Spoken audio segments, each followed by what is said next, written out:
So I'm recording this on Christmas Eve, and while everyone's waiting to unwrap their presents, it turns out that I got a few of my own. A couple of weeks ago I got an email from a PR company representing HMV saying that they're trying to promote a line of classic cinema titles that are exclusive to HMV, and they were wondering if I was particularly interested, and if so, they can send me some free stuff. And I thought to myself, okay, that sounds like fun. I like free stuff. It also sounds quite interesting because I don't know what they would send me, so it seemed like a bit of a lark. So I said, okay, why not? You know, let's be good about this. And so what I decided to do was, reply back, and what they sent me was a list of all the titles in the collection. I had to say which one my favourite was. And a couple of weeks went by, and then earlier this week I got in the mail not one, but 2 packages. And as a quick side note, I was actually out at the time these arrived, so I had to pick them up the following day from the depot. Oops, never mind. I should have probably paid more attention to the email they sent me the day before saying that they were on their way. They definitely were. Anyway, I figured this was... I'd probably do this because, classic cinema titles, I think they generally get overlooked by a lot of, especially younger viewers, because we tend to fixate on the movies that have just come out, the newest and the latest, not necessarily the greatest, but they're always the ones that dominate the conversation, whereas classics tend to be things that are often discussed, but seldom seen outside of, film fanatics like myself. In fact, I have to admit that I'm a little bit bad about this, because the list that they sent me was quite extensive. There was a lot of movies on that list. I have to admit, there was a lot of them I hadn't seen. Look, I may call myself a film brain, but I'm only one man, and as much as I devote myself to these videos and watching movies, and I do watch an awful lot of movies, and a lot of awful movies, I'm but only one man. There's only so much time in the day, so, things kind of slip through and remain elusive. I mean, I haven't watched some classic movies, but I've ended up watching things like Sherlock Bones' Dog Detective, stuff like that. Probably not the best use of my time. But still, even with that said, I figured, okay, this is a worthy cause, so let's go through the list and let's pick out which movie that I want to choose from. And there were quite a few, but again, my methodology here was, okay, I can't pick movies that I already own, because I have a feeling that HMV would send me the DVD, and then I just have 2 copies of it, and then that would be pointless, that would be stupid. And, and the ones that I recall away on the list was things like Butch Cassidy and the Sundance Kid, which I've already got, The Great Escape, which I've already got.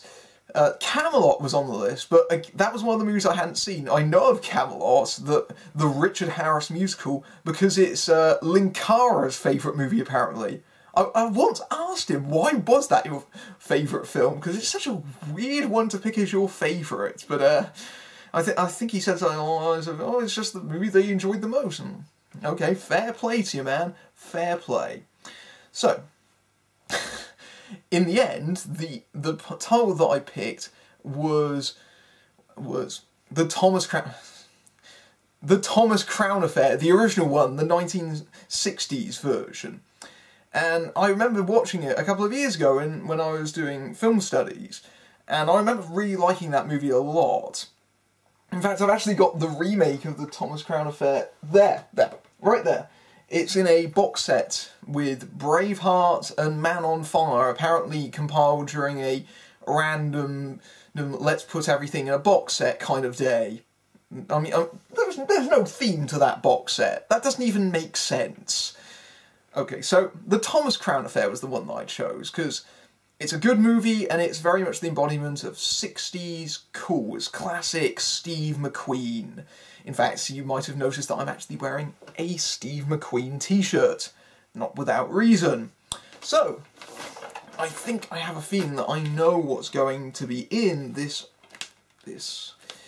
So, let's unwrap it, shall we? This is a totally 100% new format that no one has ever done on YouTube before. Okay. Ooh, okay. Ooh, okay. Oh, maybe they haven't sent me the Thomas Crown Affair. Okay. Alright, so what we have is a wrapped pile of... Maybe they were under the same logic of, if he mentioned that his favourite film was the Thomas Crown Affair, maybe we shouldn't send him a second copy of the Thomas Crown Affair. That's probably good logic. Okay, so here, they've sent me 5 DVDs here, and this is going to be interesting, because most of these I haven't seen. So, the first one is Goodbye, Mr.Chips, starring Robert Donnet, and yeah, this is a. I hear this is a very good film. I hear most of these are very good films. I'm not sure how much I'm going to be able to talk about these movies, considering that I haven't seen them, and I don't want to sound like an authority on things that I haven't seen. I always get terrified when I'm making videos of sounding like an authority on things that I'm not really. I would describe myself a little bit, maybe somewhat as a jack of all trades. I tend to focus more on modern cinema because I grew up with it, and you know that tends to stick in my mind a lot more. But I do try and pay attention to classic cinema when I get the time to actually watch it. The Dirty Dozen. This is. I've always been interested in this. You drop them. I've always been interested to see The Dirty Dozen. It's one of those films that's very much the sort of one of the archetypes of, you know, your classic war movies, and I hear this is one of the best ones, and it's probably better than the Expendables movies. I watched the Expendables 3 the other day, and that wasn't great. Lee Marvin, Ernest Borgnine, Charles Bronson. The unifying thing that you'll probably notice about this range of HMV titles is this slipcover here. Notably the fact that they have a marquee design on all of them. You'll notice that on all of them. Is the marquee design. I've seen these in store, and I actually quite like the marquee design there. I think that's actually really nice and quite elegant, and it's, you know, quite cute in its own way. I quite like that idea of just having like a little marquee there, and on the spine you can see that they've numbered the year of when the movie came out. I think. I was wondering if they were going to do it into some kind of theme, like it was all going to be, you know, Steve Mcqueen titles, but it doesn't appear that they actually picked a bunch of random titles instead. But no, this is still quite nice. I mean, because I don't own any of these movies, they've been very good about that.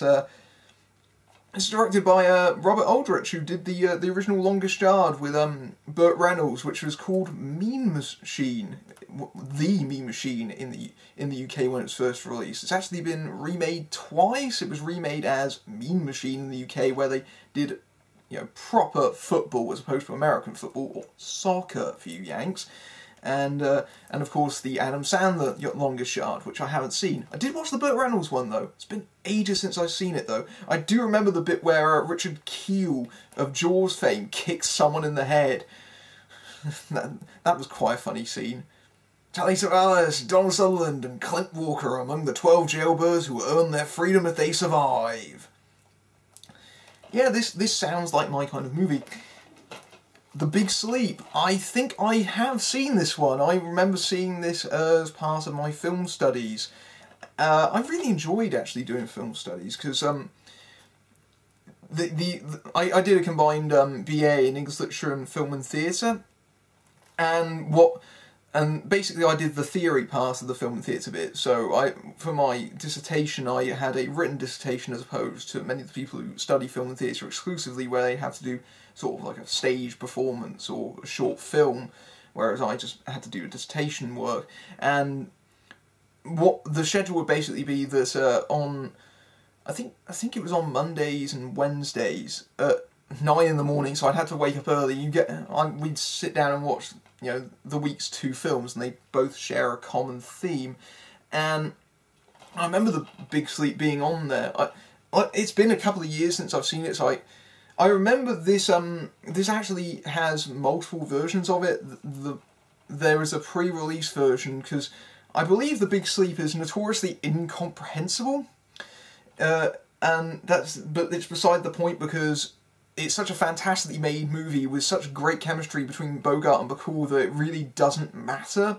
I definitely know that I've seen another version of The Big Sleep, because they actually remade The Big Sleep with Robert Mitchum in the 70s, and I did watch that version. I wouldn't recommend that one. Stick with the original. Yeah, because I think that was a Michael Winner one as well. That would make sense. It was kind of rubbish. Keeping up the Bogart theme, the Maltese Falcon. And again, one that I think I may have seen a while ago. And, yeah, I can't really, it's been so long since I've seen some of these that I can't really, I can't really give any extra information. I was going to talk about the Thomas Crown Affair, actually, because the Thomas Crown Affair is well known for its use of split screens, and especially in the opening credits, and that was actually a device used by the editor to try and bring down the running time, so you'd have two things running simultaneously, and it started up that convention in heist movies where they'd have a split screen showing you all the planning and execution of everything. That's where that comes from. I think that's why a lot of younger viewers tend to avoid older movies, is because they think they're too cliche, which I think is a little bit unfair, because that's often where the cliches and conventions come from. I think it's interesting to educate yourself on where they come from, because film, like English, is an evolving language. It changes with the times and evolves and shapes itself, and movies are always defined by particular eras that they come from. So the remake of the Thomas Crown Affair in the 90s is very different in many respects to the one from the 60s. The thing that I recall most about the Thomas Crown Affair as well is there's that scene where there's a chess game, and that sequence was parodied in Austin Powers' The Spy Who Shagged Me. But I'd seen that movie first, and have you ever had that weird sort of dissonance where you've seen the spoof of something first without really realising that it was supposed to be a spoof of something else, and then when you actually see the scene in question, you suddenly get to remember it and sort of the spoof version, and that kind of throws you out of the movie for about half a second. That was what I got when I watched the Thomas Crown Affair, but no, otherwise that is a brilliant movie. If you've never seen the original Thomas Crown Affair, go see that movie. Funnily enough, I've had that remake of the Thomas Crown Affair for years and I've never actually watched it. Maybe I should at some point. And finally, the last movie is Miss Miniver, which is I believe most of these are actually World War II titles. Kate Miniver doesn't fly a Spitfire in dogfights over London or ply the North Sea in a battleship, but she's doing her all for wartime England. That's very good of her. Again, another movie that I haven't seen. There's actually quite a few special features on this one. But yeah, again, this is... I don't think I've really heard of this one. I mean, this is really bad. It's showing me to be incredibly ignorant. I must be coming across as such an idiot here. In case you haven't noticed, I am basically using this video as an excuse to be, just conversational, just sort of, nattering, I just figured, have a little bit of fun with it, I like talking to people. I like talking. It's very rare that you get to see me outside, sort of me doing my reviews and things like this. So, it's get a sense of how my personality is like and how much I stammer and trip over my words when I'm not using a script. So, we're on to the big one, and I think I have a feeling of what this is going to be, and not just because I saw the cover letter that they brought with this that kind of spoiled what the contents may be. So, let's open her up. Apologies to headphone users, incidentally. I use earphones. I'll try and see if I can bring the noise down to a level that it won't completely rip your ears off.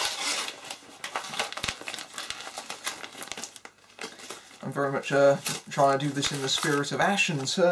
He's right there, incidentally. He's looking over me with his massive head. Give me a little smile.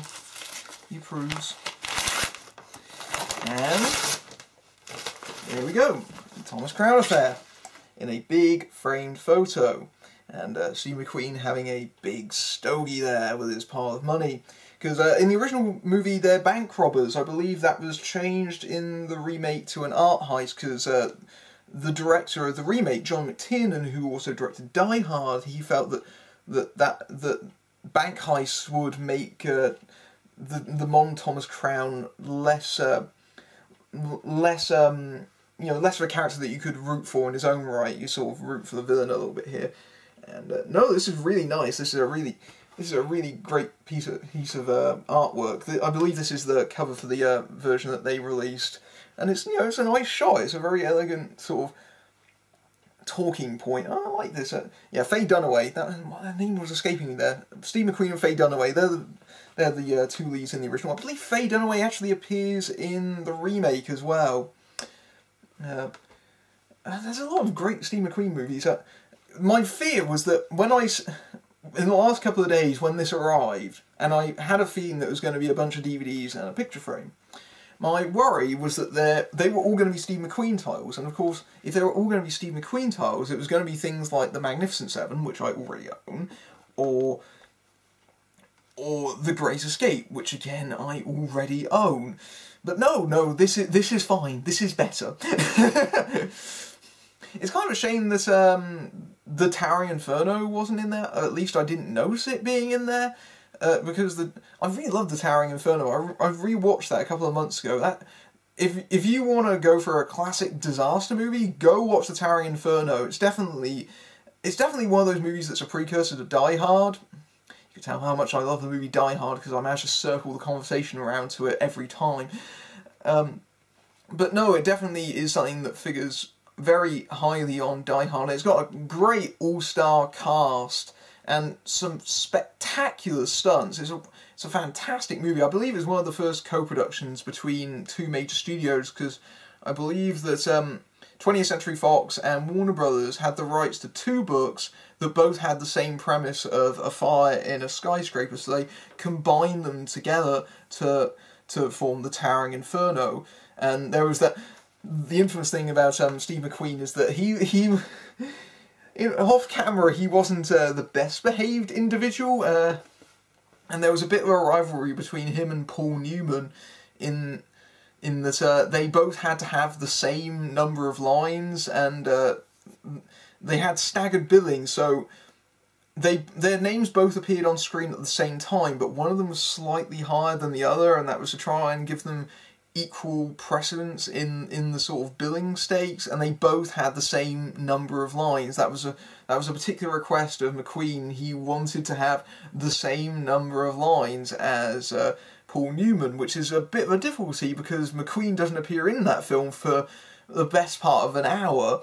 So I believe Paul Newman lamented the fact that he didn't get very many lines after the first act of the movie because most of his dialogue had already been expended up in the setup. But no, this is very nice. This is very nice. Sorry, I'm filming this around lunchtime. I'm very hungry.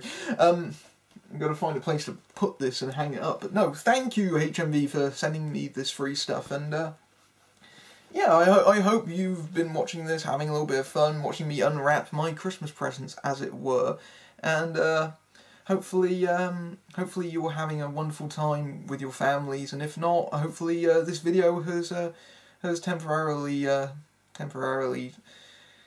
cast your mind away from thoughts of loneliness. But you know, if you like this, and maybe I might do more of this kind of thing, and if not, then okay, I'll listen to it and I won't. But hopefully you enjoyed this one, and take care everyone.